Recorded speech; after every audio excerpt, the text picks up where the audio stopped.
నారా చంద్రబాబు నాయుడు గారికి, మరి central union minister Kumaraswamy గారికి, అలాగే శ్రీనివాస్ వర్మ గారికి, కేంద్ర మంత్రులు, ఆంధ్ర రాష్ట్ర కేంద్ర మంత్రులు, అలాగే రామ్మోహన్ నాయుడు గారు, మరి పవన్ కళ్యాణ్ గారికి, అందరికి కూడా ప్రత్యేకంగా స్థానికంగా నాయకులు ఆనాడు చేసినటువంటి పోరాట పటిమ, మరి రాష్ట్ర పార్టీ అధ్యక్షులు అయితే ఆమరణ దీక్ష చేశారు పల్లా శ్రీనివాస్ గారు, మరి గంటా శ్రీనివాసరావు గారు ఇంకా అందరూ కూడా రాజీనామాలు కూడా చేశారు. ఆ రోజు ఎమ్మెల్యే పదవులకు కూడా త్యాగం చేయడానికి కూడా సిద్ధపడ్డారు. మేమందరూ కూడా రాష్ట్ర వ్యాప్తంగా పోరాటం చేశాం. అలాగే కార్మిక వర్గాలు కొన్ని వందల రోజుల పాటు మరి దీక్షలు చేశారు. అక్కడ ఇవాళ ఈ తిరిగి మళ్ళీ దీన్ని ప్రాణ ప్రతిష్ఠ చేశారు గౌరవ ముఖ్యమంత్రి వర్యులు నారా చంద్రబాబు నాయుడు. ఇది కొత్తగా, గతంలో కూడా ఇదే పరిస్థితి వచ్చినప్పుడు, ఆనాడు వాజ్పేయి గారు ప్రధానమంత్రిగా ఉన్నప్పుడు, అప్పుడు కూడా గౌరవ ముఖ్యమంత్రి గారు కేంద్రాన్ని ఒప్పించి మరి ఆ రోజున విశాఖ ఉక్కుని మళ్ళీ కాపాడుకోవడం జరిగింది. ఇవాళ మనం చూసిన 5 సంవత్సరాలు మరి వైఎస్ఆర్ పార్టీ నాయకులు, ముఖ్యమంత్రి జగన్మోహన్ రెడ్డి కబ్జా చేయాలని,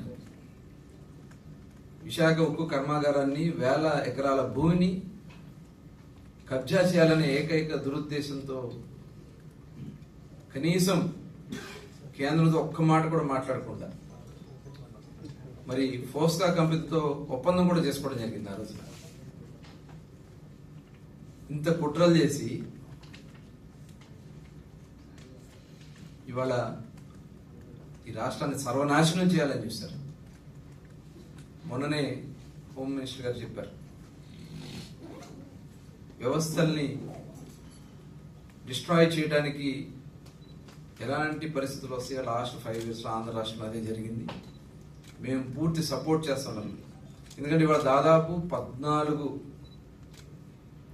పబ్లిక్ సంస్థలు ఏదైతే ఉన్నాయో ఆ సంస్థలన్నీ కూడా ఇవాళ వాళ్ళు తీసుకున్నటువంటి విధానానికి విరుద్ధంగా ఫస్ట్ టైం ఈ విశాఖ ఉక్కు కర్మాగారానికి ఇవ్వడం అనేది ఒక చారిత్రాత్మకమైన నిర్ణయం. ఇవాళ మరొకసారి వారికి ధన్యవాదాలు తెలియజేస్తా ఉన్నాను. అట్లాగే ఈ స్టీల్ ప్లాంట్ని ఇంకా మరింత, ఎందుకంటే మేము వచ్చిన వెంటనే ఆ రోజున నేను మైనింగ్ మినిస్టర్గా ఫస్ట్ టైం మ్యాంగనీస్కి సంబంధించి 50 సంవత్సరాల లీజ్ ఎక్స్టెండ్ చేయడం కూడా జరిగింది. ఎందుకంటే 5 సంవత్సరాలు చేయకుండా చేస్తే ఆ రోజు మేము వచ్చి ఆ కాపీ కూడా తీసుకొచ్చి స్టీల్ ప్లాంట్లోకి వెళ్ళి అంతా సందర్శించి రావడం కూడా జరిగింది. ఆ రోజు మేమంతా కూడా వెళ్ళి ఇవాళ దాన్ని నిలబెట్టాలనేది కూటమి ప్రభుత్వం వచ్చిన దగ్గర నుంచి అదే దృక్పథంతో మేము చేసుకోవడం జరిగింది. ఖచ్చితంగా ఒక చాలా అద్భుతమైనటువంటి అభివృద్ధి ఆంధ్ర రాష్ట్రానికి స్టీల్ ప్లాంట్ ద్వారా వస్తుందని చెప్పి ఖచ్చితంగా మేము భావిస్తాను.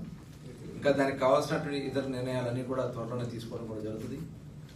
ఇవాళ ఏ రకంగా ఉత్తరాంధ్ర మీద ఈరోజు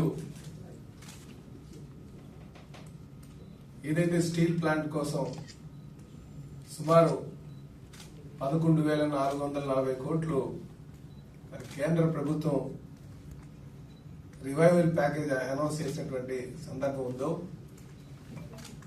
దాని కోసం అహర్నిశలు కృషి చేసి కేంద్రాన్ని ఒప్పించి మరి ఆ రివైవల్ కోసం తెచ్చినటువంటి అమౌంట్ ఏదైతే ఉందో దానికోసం చాలా కష్టపడి కేంద్రాన్ని ఒప్పించి డబ్బులు తీసుకురావడం జరిగింది. దాంట్లో ఈ రాష్ట్ర ముఖ్యమంత్రి వర్యులైనటువంటి అలాగే తెలుగుదేశం పార్టీ జాతీయ అధ్యక్షులు శ్రీ నారా చంద్రబాబు నాయుడు గారు, వారికి ఈ సందర్భంగా మేము ధన్యవాదాలు తెలియజేస్తున్నామండి. ఇది చంద్రబాబు నాయుడు గారు ఇది రెండోసారి చేయించడం. స్టీల్ ప్లాంట్ ని లాస్ట్ లో ఉన్నటువంటి ప్లాంట్ కి ఆర్థిక సహాయం చేయించడం ఇది రెండోసారి అని చెప్పేసి మీ ద్వారా ప్రజానికానికి తెలియజేస్తున్నామండి. 1998, 2000 ప్రాంతంలో ఆ రోజు కూడా ప్లాంట్ చాలా క్లిష్టమైన పరిస్థితిలో ఉండేది. BIFR కి రిఫర్ చేశారు. ఆ రోజు కేంద్రంలో మరి వాజ్పేయి గారు ప్రైమ్ మినిస్టర్ గా ఉన్నారు. ఎన్డీఏ కూటమి అధికారంలో ఉంది. అలాగే కేంద్రంలో మరి ఎంపీగా కింజరపు ఎర్రనాయుడు గారు ఉన్నారు, కీర్తిశేషులు. అలాగే మన ఎంపీగా స్థానిక ఎంపీగా MVS మూర్తి గారు ఉన్నారు. వీళ్ళందరూ కూడా ఆ రోజు కేంద్రాన్ని ఒప్పించి 1350 కోట్లు డబ్బులు తీసుకొచ్చి ఈక్విటీ కింద కన్వర్ట్ చేసి లాభాల్లో నడిపించినటువంటి మరి ఆ పరిస్థితి కూడా ఈ సందర్భంగా గుర్తు చేసుకోవాలి. మళ్ళీ ఈరోజు చాలా క్లిష్టమైనటువంటి పరిస్థితిలో అందరూ కూడా ఈ ప్లాంట్ మూతపడిపోతుంది, దీన్ని ఆదుకోవడం ఎవరి వల్ల సాధ్యపడదు, ఇది ఇంకా మూతపడిపోయే స్టేజ్కి వచ్చేసింది అనే పరిస్థితుల్లో మేము ఏదైతే ఎలక్షన్లో మేము మాట ఇచ్చామో ఆ రోజు మేము ఎలక్షన్ కోసం ప్రజల దగ్గరికి వచ్చినప్పుడు, కార్మికుల దగ్గరికి వచ్చినప్పుడు, నిర్వాసితుల దగ్గరికి వచ్చినప్పుడు మేమందరూ కూడా మీరు మాకు భారీ మెజారిటీ ఇస్తే ఖచ్చితంగా ఆ ప్లాంట్ను పరిరక్షిస్తామని చెప్పి మేము ఏదైతే మాట ఇచ్చామో ఆ మాట కట్టుబడి